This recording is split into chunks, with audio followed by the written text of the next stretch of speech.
everybody! This is Splash of Gas with Dave Weichert, a NASCAR and racing podcast. Just like that, folks, we are officially in the first NASCAR race week of 2026. Yes, it's only the Clash, but there will be Cup cars on track at the end of this week at the Madhouse at Bowman Gray for the second year in a row. Still plenty of racing action to break down from this past weekend's Rolex 24 at the Daytona International Road Course. NASCAR talent and Connor Zilisch and AJ Allmendinger take on the famed 24-hour racing marathon. Discussions with Dave keeps you up to date on all the NASCAR off-track news. Yellow flag, green flag from the Rolex. Interview with Cup Series driver Ricky Stenhouse Jr. Not all the racing action this weekend will be at Bowman Gray. Splash of Gas will be on track for the second race weekend of the indoor series in Atlantic City as Briggs Danner, Ryan Flores, Andy Jankowiak, Paulie Hartwig III, Tyler Truex, and many more will be in action. Predictions for AC and the Clash, plus so much more on this episode of Splash of Gas. As always, we're sponsored by Magical Travel with Dave, aka Disney Dave Weichert, my father. He will be able to help you with all your Disney and Universal vacation needs. He can be reached at DisneyDaveW@Verizon.net. Please make sure you follow all the Splash of Gas social medias for midweek and on-track updates. Instagram, Facebook, and YouTube are all Splash of Gas with Dave Weichert. Now for the recap from the Rolex. Daytona International enjoyed a milestone moment as officials confirmed an all-time attendance record for the 64th running of the Rolex 24 at Daytona. Anticipating heavy crowds, both IMSA and the Speedway urged fans to plan ahead. And guess what? The response was overwhelming. A large amount of gearheads filled the stands at infield throughout the weekend, starting on Saturday, throughout the night, and into the conclusion on Sunday. And another chapter would be added to Roger Penske's story legacy as Team Penske opened its 60th anniversary season with an overall victory in the Rolex. The triumph marked Penske's third consecutive win in the prestigious Endurance Classic, which also drew a record-setting crowd. In the end, it would be Felipe Nasr to bring home the number 7 Porsche Penske to the checkered flag Sunday afternoon, edging out Brit Jack Aikens in the 31 Cadillac Wheelin', along with Connor Zilisch. Drive that car throughout the evening as well. Nasr's victory places him in elite company, matching the feat of his fellow Brazilian Helio Castroneves, who won 3 straight Rolexes 24 from 21 to 23. As mentioned, this is Team Penske's third straight Rolex 24 victory. This tied Chip Ganassi and Wayne Taylor Racing for that same accolade as well. Can they do it 4 times in a row in 2027? We mentioned that Felipe Nasr was the driver to pilot the winning GTP car. His teammates were Adlauer and Heinrich. 3 other classes of cars ran in the 24. The winners of those divisions. LMP2 class was won by CrowdStrike Racing's number 10 entry, driven by Kurtz, Quinn, Saury, and Jacobson. GTD Pro class would be won by Paul Miller Racing, driven by Verhagen, De Felipe, Hesse, and Harper. Last but not least, the GTD class would be won by Windward Racing Mercedes, driven by Tessari, Coach, McGuinness, and Yee. Now, a quick look back at the predictions we made. GTD class, I went with Wayne Taylor Racing.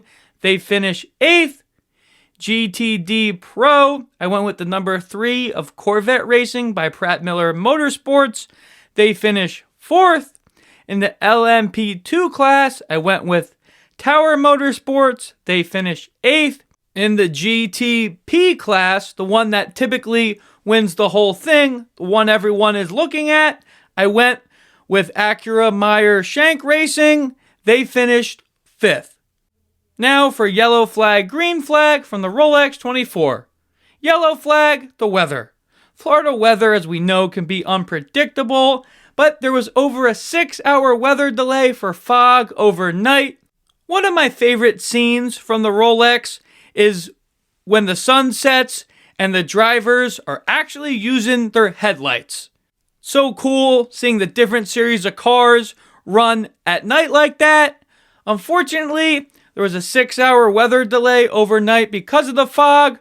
There was still racing overnight, just was a little bit shortened. Green flag from the Rolex.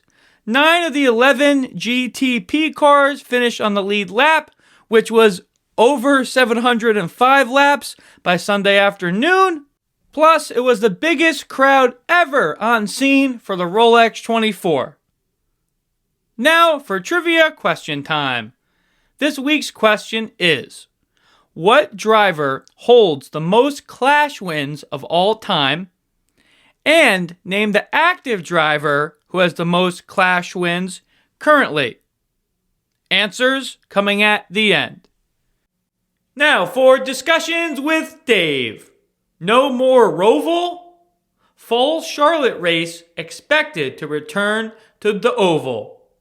A story from The Athletic this past week citing multiple sources, Charlotte Motor Speedway is expected to shift its 2026 NASCAR playoff race off the track's Roval road course layout and use the Oval, the 1.5-mile track that we've seen for the Coca-Cola 600. And in addition to the Cup Series, O'Reilly and the Truck Series are also expected to run on the Oval as well. And this isn't a knock at all on the quality of racing that the road course at Charlotte creates. It's just when you have an oval that can create even better racing, in my opinion, you might as well use it in the playoffs.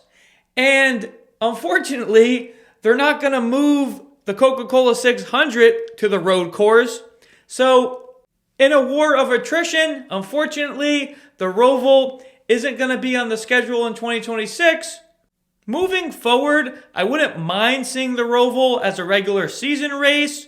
If they're going to have a road course in the playoffs, make it something Watkins Glen, which we've seen in the playoffs before, or a Sonoma that can create world-class racing, as we know. The one driver I'm assuming is not going to like this move at all is Shane Van Gisbergen. Saw him win the Roval this past season when he was not playoff eligible. I like the move. Think it's going to bode well and create even more excitement in a chase playoff format, which we have this year. Moving along, Corey LaJoie going back on his words, but it's for a race-winning truck at Daytona. Earlier this offseason, Corey LaJoie, who has a very popular podcast, Stacking Pennies, as we know, Corey unfortunately lost his full-time Cup ride after being traded from Spire Motorsports to Rick Ware. LaJoie has been in the Cup Series for a number of years, veteran of the sport, and he has earned every right to say, Truck Series offers, I'm not entertaining right now. He thinks he has every right to be in the Cup Series.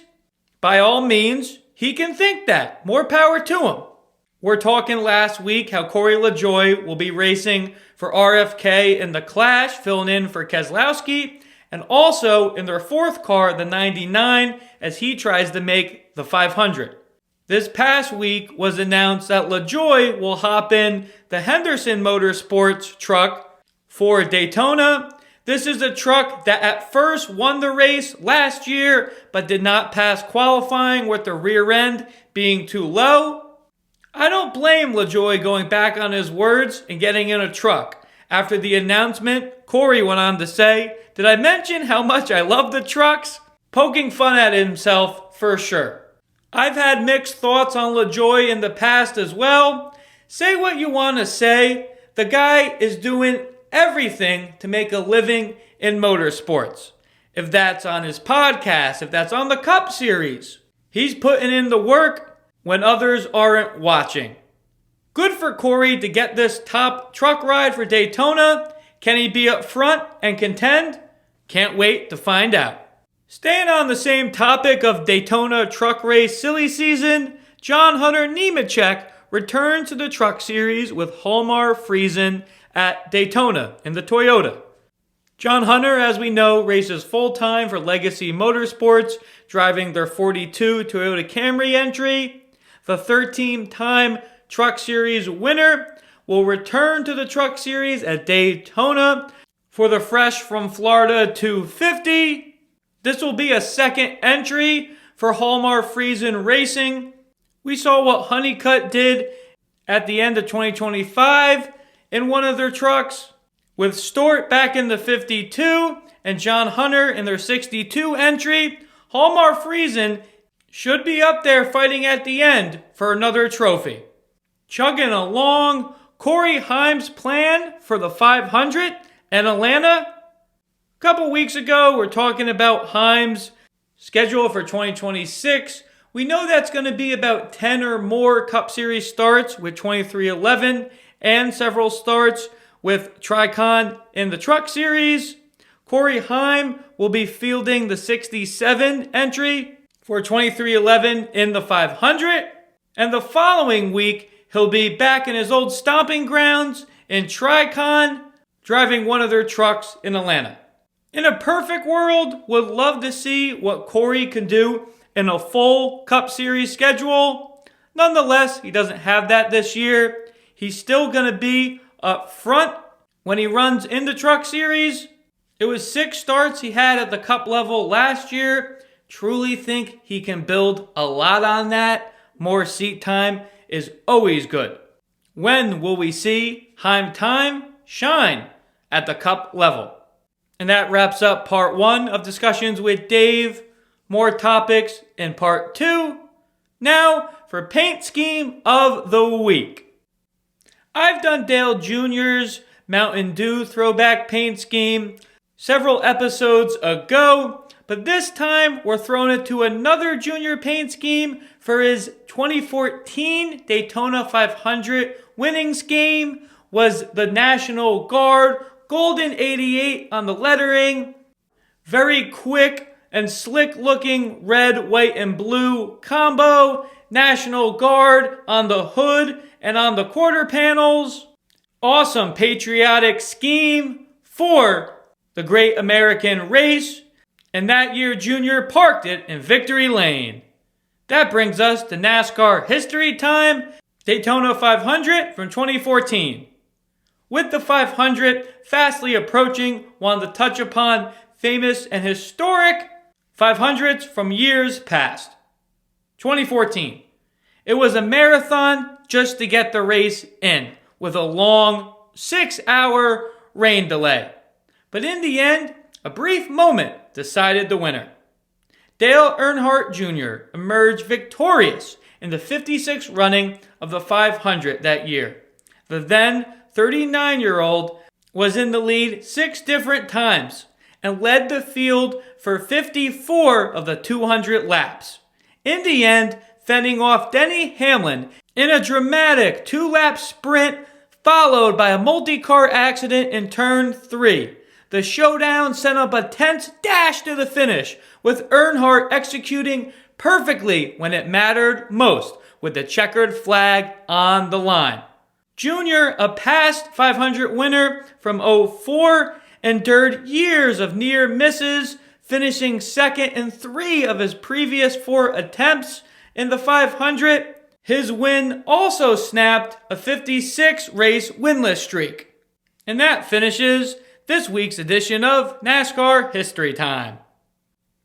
Now for our first look at our power rankings for the Cup Series for 2026.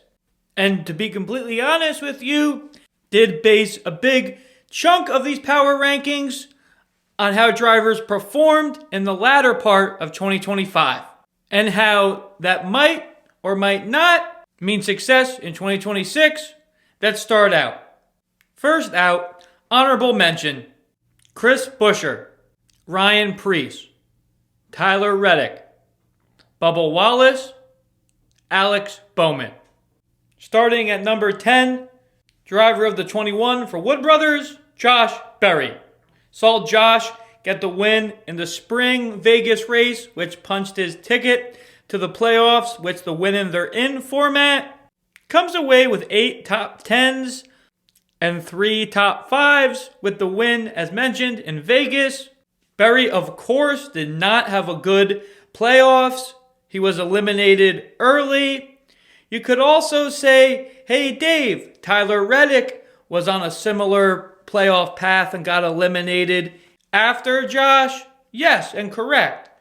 But also, on the other hand, Reddick went winless last year, and in 2025, I was really always waiting, even to the later part of the season, for Tyler Reddick to come into his own and nab a win, and that never happened. Right now, power rankings, Berry at 10.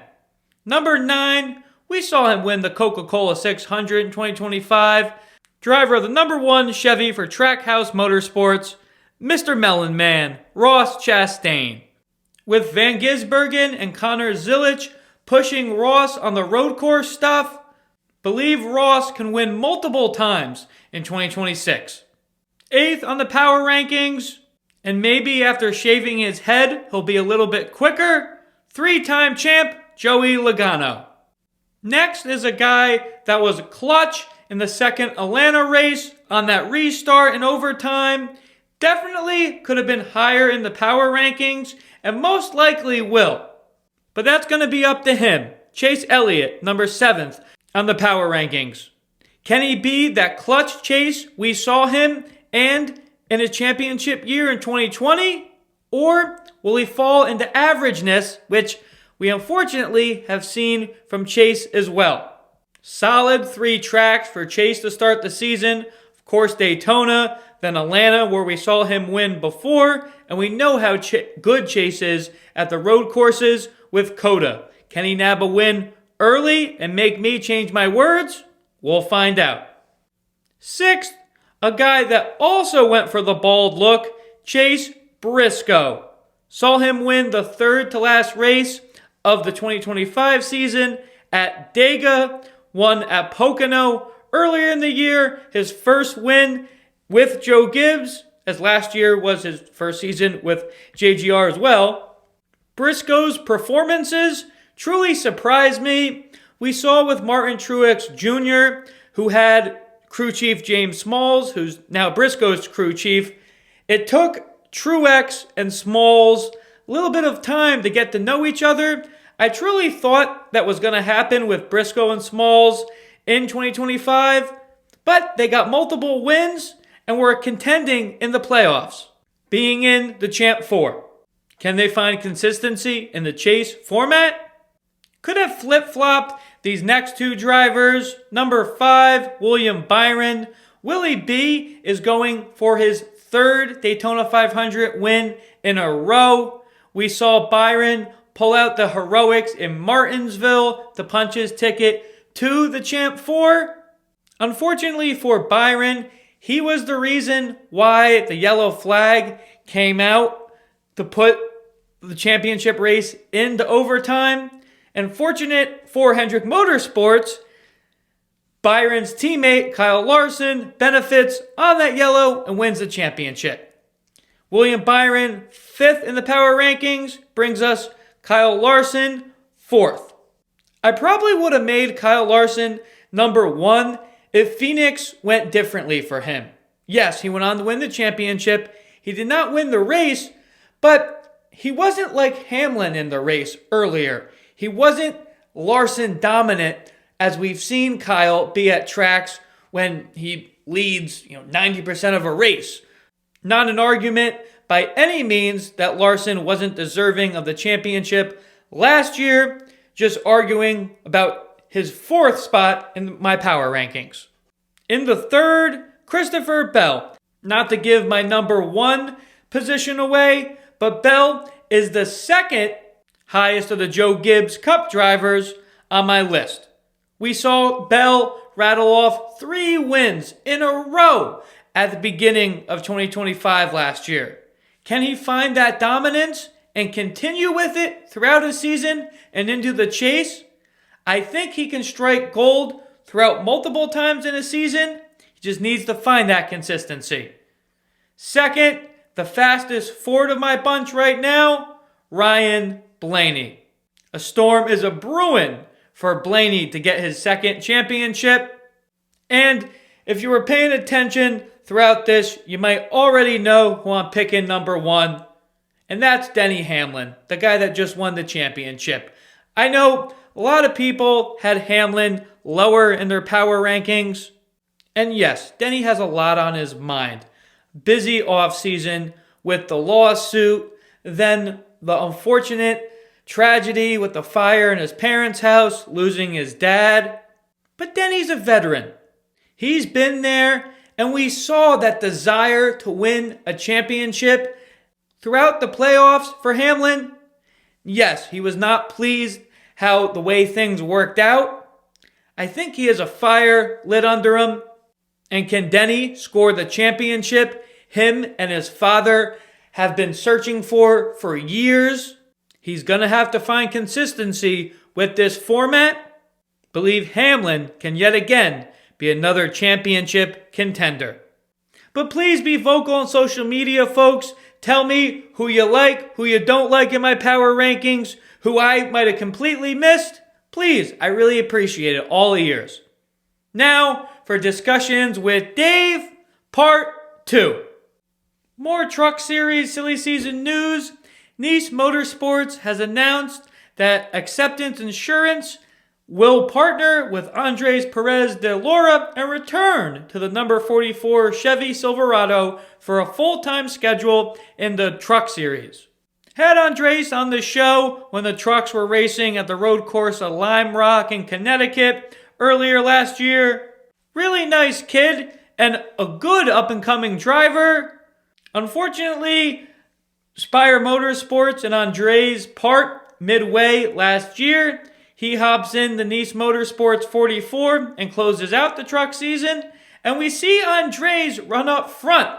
Saw him lead a bunch of laps at New Hampshire. Excited for him to return to a full-time schedule in the 44 truck. Veteran crew chief Wally Rogers will continue to work with Andres, and I think that is going to bode well for both of them. This will be his 2nd full-time season in the Truck Series and first one full-time with Nice. Even though he's young at 20 years old, the extra time and with already Rogers and Perez de Laura having a relationship, think it should flourish in 2026. More silly season news, this time on the O'Reilly Auto Parts series side of things. Luke Fenhouse will make his O'Reilly debut at Daytona with Hettinger Racing. Saw Fenhouse make several starts with ThorSport in 2024. Fenhouse is from Wisconsin and made a name for himself racing in the Midwest and came on the national radar in 2021 when he was the youngest winner of the prestigious Slinger Nationals, winning at 17 years old. Hettinger Racing does make their debut in the O'Reilly Series, along with Fenhouse, with no notebook to rely on. How will they bode with a stacked field throughout the season? We'll find out. Excited for them. Last topic on this episode's edition of Discussions with Dave, and from the guy who said, guys like me aren't supposed to do that. Greg Van Alst returns to Daytona with Maples Motorsports for the ARCA opener. Van Alst said that, quote, getting out of his car after winning the ARCA race at Daytona in 2023. No brainer for Maples Motorsports. Having a drafting veteran like Van Alst in their car should bode well for them at Daytona. And that wraps up this week's edition of Discussions with Dave. Now for our exclusive Splash of Gas interview with the driver of the 47 Chevy for Hayek Motorsports, Ricky Stenhouse Jr. Always a privilege to talk to Ricky. Here's what he had to say. Next guest we bring on the Splash of Gas is getting ready for the 2026 NASCAR Cup Series season, driving the 47 Chevy for Hayek Motorsports is Ricky Stenhouse Jr. Thanks for joining the show again, Ricky. Yeah, good to be back. Yeah, of course. Even with the on-track action taking a pause, the off-season can still be busy. I know you have a young family. How has the added downtime been recently and through the holidays for you? The added downtime has been really, really good. November, December, we didn't do much of anything, but preparing for a busy January and February and, start of the season. So this January has already been slammed, but that downtime was much needed. And hanging out with Stetson and the family all off season was a blast. Got it. Glad you got some R&R. Spoke with you last after your P20 finish at Gateway last year. Finished out the season P14 in Vegas, and unfortunately early ending at Dega. Then you wrap it up at P17 in Phoenix. 1 top 5, 3 top 10s. How would you sum up your 2025 season in the 47? Yeah, it wasn't, ideal season for us as far as, finishes and things like that throughout the summer months for sure. But I felt like we ended this season learning a lot, and it's got me excited going into this season. We struggled at a lot of racetracks like Iowa this year, Phoenix, Martinsville, but we ended the season at Martinsville and at Phoenix 10 times better than we were at the beginning of the year. So pumped to get the season going. Starting off with 2 really good tracks for us, obviously, and then going out to Vegas and Phoenix and Coda, and I think it's a really good spot for us to be in. Awesome. You talked about that. You were just saying coming into the groove at the end of the year. What can you take specifically from 2025 that you can build at some of those tracks, like in Iowa, where you said you were struggling? Yeah, I would say the most things we'll take away from last year was just our execution. We executed really well. Didn't make a ton of mistakes, on race strategy, or I felt like behind the wheel, but we were just didn't have the speed we needed. So I think the things we learned towards the end of the year will help, get us where we want to be on speed. Iowa threw us for a loop. We, ran 5th there the year before, and then they switched the tire on us going into this year, and we just didn't make the changes to keep up with it. And quite frankly, was probably the slowest we've ever been,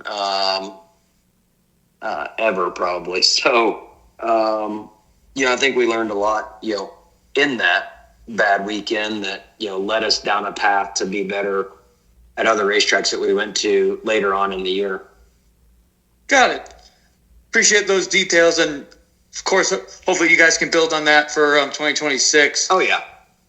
NASCAR announced at the end of last year that on the road courses and ovals less than 1.5 miles, the horsepower will be increased to 750 in 2026. You were just recently at the test at North Wilkesboro.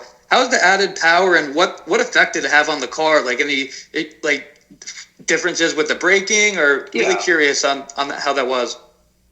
Yeah, it didn't have a ton of difference. It sounds way better. I think it maybe wear out the tires a little bit more. I think on new tires, it wasn't a huge difference feeling as far as for me behind the wheel, but in the hopes of it, getting more wheel spin, wearing out the tires more, things like that is what, they're looking for. So it definitely wasn't a step backwards by any means. So looking forward to continuing that process. I think NASCAR and Goodyear are working together to give us, the tire fall off and the more horsepower to go with it. So I will say I think you're going to notice a big difference at places like Richmond.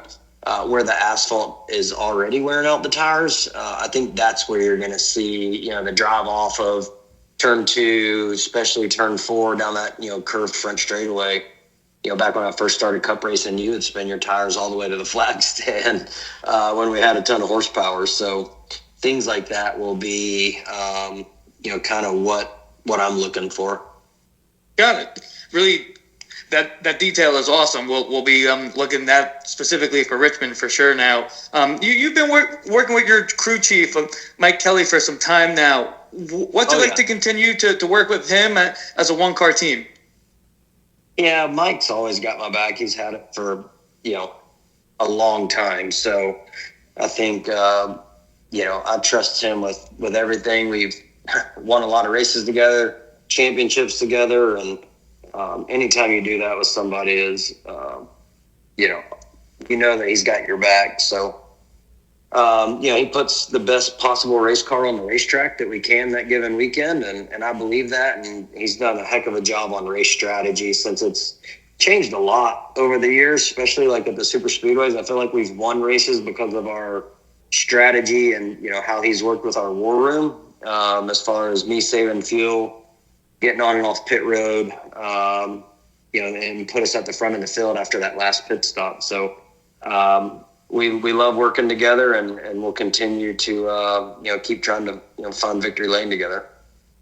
Got it. Thanks for touching on the stuff with the super speedways and the gas saving is definitely a big thing, as you know, in some of those races. The 2026 season starts with the exhibition clash at the Madhouse of Bowman Gray. You and Burt Myers make contact last year. The promo that both you guys did the other day with your sponsors was hilarious. That track was around in the early years of NASCAR. What's it like driving a cup car on the quarter-mile oval there? It's tight. There's you always need your car to turn better, and last year we needed a car that turned better and had better rear drive. So with the added horsepower, it'd be interesting to kind of see where we fall. I feel like again the things that we learned at the end of last year are going to help us once we get to Bowman Gray. But Bert and I were good. Early on after that race, I mean we talked quite early on, but his team owners and sponsors had a fun time with it after, the race last year. And I kind of jabbed back at them. And they called to see if I wanted to be a part of their video again. And I thought it was a good opportunity to, play into it going into Bowman Gray. But, a lot of history there. Really cool atmosphere. I wish we'd have ran better. Hopefully we can do that this year. But it's a really neat place. Seems awesome out there. Hope to get there soon. Thanks for that detail and being a good sport with those guys. It really was funny. Moving to the Daytona 500, nearly 3 weeks away now. Was in the grandstands when you won in 23. What's it like returning as a past winner now? Well, anytime you return to a racetrack as a past winner, I mean, it doesn't really matter. Like whether it's in the O'Reilly Auto Parts Series cars or, it doesn't matter. You show up with a little bit more confidence and a little bit more relaxed as well. So I think I've noticed in 25 and 24 going back to Daytona, it's easier to put ourselves in position because I feel like you're less tensed up from, just the overall, magnitude of the race and trying to win because we've already got it done. So if you look at the Daytona 500 winners, there's a lot that have won it multiple times and then a lot that have never won it. So I think it's once you get that first one, it is less stressful when you show back up. So that's nice. But we want it just as bad as, we wanted that first one. Got it. Thanks for that detail. Really appreciate that and see where your mind's at. It's a long 500 laps, and Speed Week is not a typical week. Besides winning and getting in a groove, where's your mindset going to be? How are you able to stay focused throughout just more than a typical weekend? Yeah, I'm actually super busy all week. Get down there and on Tuesday and Tuesday, and then yeah, we're wide open, especially with the truck stuff. So, I like staying busy on the weekends, whether it be with, sponsor engagements or, in this sense, a couple more practices, qualifyings, racing.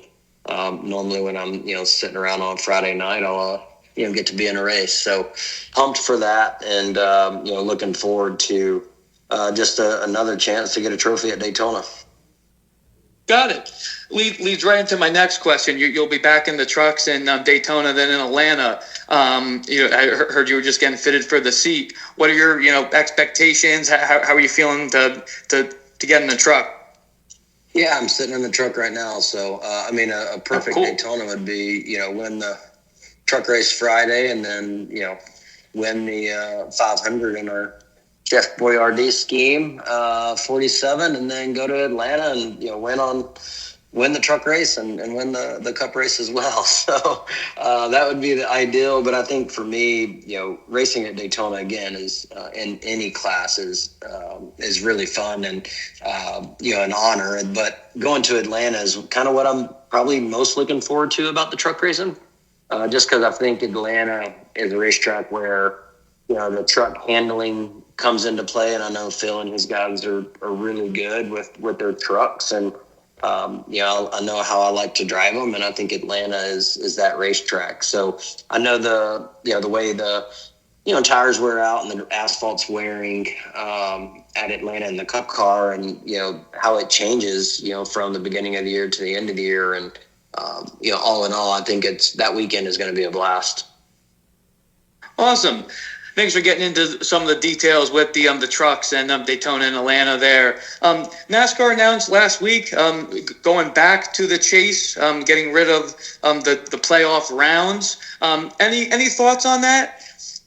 I think it's good. I mean, obviously a team like us, winning your end, you win Atlanta, Daytona, Talladega, might make that easier. But also look at, in the year 2023 when we won the 500, at the end of the regular season, we had enough points to make it in on points to the chase or the playoffs, whatever you want to call it. So it can be done for us. 14 races into last year, we were in that same situation that we were in 14th in points or something. So it can be done. I think it's only fair. I think 2017, I think Truex was 6th or 7th in points and missed the playoffs, and I kind of felt that wasn't quite a good look. So I'm excited about it and hopefully in it. Yeah, gotcha. Last question. Besides winning and making the playoffs, we were just talking about that. What are your goals right now for 2026? Yeah, it's not going to take a whole lot to be better than we were last year. So, but I think for us, looking back to that 2023 season when I think we averaged, 14th or 15th in the regular season. I think that would be a huge accomplishment if we did. But I think realistically, if we could average 17th, 18th place finish throughout the regular season would be where we would start, and then have opportunities to win at the racetracks that we know we have opportunities at, and try and go get it. Awesome. Can't wait for 2026, and can't wait to be in Daytona in a couple weeks and get the racing started. We're really excited for that truck race on Friday night and to see you in that one, and of course the 500. And thank you again for the time, Ricky. Yep. And we'll be watching you at Bowman Gray. Cool, sounds good. Thanks. Yep, thank you. Always great to catch up with Ricky. Very neat to hear what's going through his mind as he prepares for the Clash, another 500, and of course, the 2026 NASCAR Cup Series season. As mentioned, plenty of racing action this weekend. We'll be in Atlantic City for the indoor racing. Then, of course, all focus will turn to Winston-Salem for the Clash on Sunday. Here are the drivers to look out for the Atlantic City indoor races. Starting with the Champ Karts, Quentin Graham Jr., Doug Steerley are atop the leaderboard right now, tied for first. Don't count out that Missy Boots. She was very quick in qualifying in Allentown. Slingshots got Dylan Hodge, Tyler Olst, who were showing out in Allentown. Paulie Hartwig III and Tyler Truex, some local guys from South Jersey. Hope they show out. And shout out to Tyler Truex in the 69 slingshot. We have a sponsorship with him. Splash of Gas sticker will be on the car. Very excited for that as well. Best of luck to everyone in the slingshots and the champ carts. Then, of course, the main event for both nights, the TQ quarter midgets. Briggs Danner was victorious in Allentown on the first night. Saw him ripping it up at Chili Bowls recently. Saturday night main event winner from A-Town was Matt Swanson. Can he repeat at main events back to back? Ryan Flores was making a charge. A fuel line ended his day. He should be ready to rebound in AC. Don't forget about all the Catalano brothers, Trevor, Tommy. Last but not least, another driver from New York, just like the Catalano brothers, from Tonawanda, Andy Jankowiak. We know what Andy can do in his quarter midget. For Allentown, he was testing his ARCA car earlier in the day on Saturday. Got there Saturday night, just in time for the heat races. Started the main event at the rear. Made his way all the way up to 5th. If there was a few more laps, Andy probably could have won in Allentown. Nonetheless, Jankowiak will be there for the full weekend and ready to strike for both nights. Now the drivers to look out for at the Clash at Bowman Gray. We start with a Bowman Gray local, Burt Myers, who has amassed over 100 modified wins at Bowman Gray, will be back in a cup seat for Team Amerivet. Next, the driver that won the inaugural Clash at the Madhouse, Chase Elliott. Can he defend his title? I know he didn't have the best success last year, but William Byron, how good he was at Martinsville just in the fall. Expect that 24 team to bring a fast car. Ryan Blaney finished second in this event last year. Blaney has multiple Martinsville clocks, and he has his mustache ready to go for short track racing. Staying in the Ford camp, RFK, Chris Buescher in the 17. Buescher qualified second at the Clash last year. If he can keep the 1-7 up front, he can possibly have a chance to contend. We were just talking about how good Ryan Blaney should be. Don't forget about his two Penske teammates, Joey Logano and Austin Cindric. All three Team Penske cars finished in the top 10 at the Clash in 2025. And you can't not talk about these next two drivers when talking about the 2025 championship. Kyle Larson, reigning champ. Denny Hamlin caught a bad break on that one, as we know. But hey, that's water under the bridge at this point.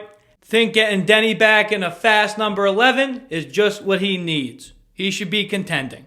The driver we were just talking to, Ricky Stenhouse Jr., he was saying how they were struggling a little bit at the Clash last year. Gets into Burt Myers.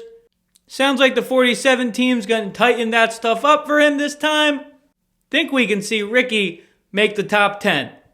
Last but not least, guy that has won the last 2 years in Richmond. Say what you want to say with him. Ty Dillon.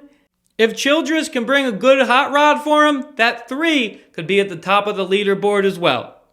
And those are the Cup Series drivers to look out for at the Clash. Now for trivia answer time. This week's question is, what driver holds the most Clash wins of all time, and what active driver has the most Clash wins? Answer, driver that holds the most Clash wins all time is Dale Earnhardt with 6. The active driver with the most Clash wins is Denny Hamlin with 4. Now our predictions for the weekend, starting with the AC indoors. AC, slingshots, think both local guys. Paulie Hartwig III scores the win on Friday night. And give me Ryan Truex in the 69 slingshot to grab the win on Saturday. TQ midgets, just talking about him going from the ARCA car to the TQ midgets a couple weeks ago in Allentown. Give me Andy Jankowiak to win Friday night in the main event in the TQs. If Andy can start towards the front of the field, think it's lights out. Saturday night, in A-Town, he was Fireball Flores. Saturday night, I think it'll be Big Money Flores. Give me Ryan Flores to get the quarter midget win Saturday night in AC. Now, the first Cup Series race of the year, an exhibition race still nonetheless. Teams, drivers, and fans alike are ready to knock off the off-season rust and hear some Cup Series racing. This driver won last time the Clash was out in LA in 2024. And that was his fourth Clash win. And of course it was held at a quarter-mile circuit. Slightly different configuration compared to Bowman Gray, comparing the two tracks. But that driver is Denny Hamlin. Think he's going to start the year off with a bang in Winston-Salem, winning his fifth Clash. As always, we're sponsored by Magical Travel with Dave, aka Disney Dave Weichert, my father. He will be able to help you with all your Disney and Universal vacation needs. He can be reached at DisneyDaveW@Verizon.net. Please make sure you follow all the Splash of Gas social medias for midweek and on-track updates. As mentioned, we'll be in AC for the indoor races throughout this weekend. Please tune in for up-to-date news and info on that. Hope everyone on the East Coast is staying warm. Thank you for everyone listening. Till next time, Splash of Gas out.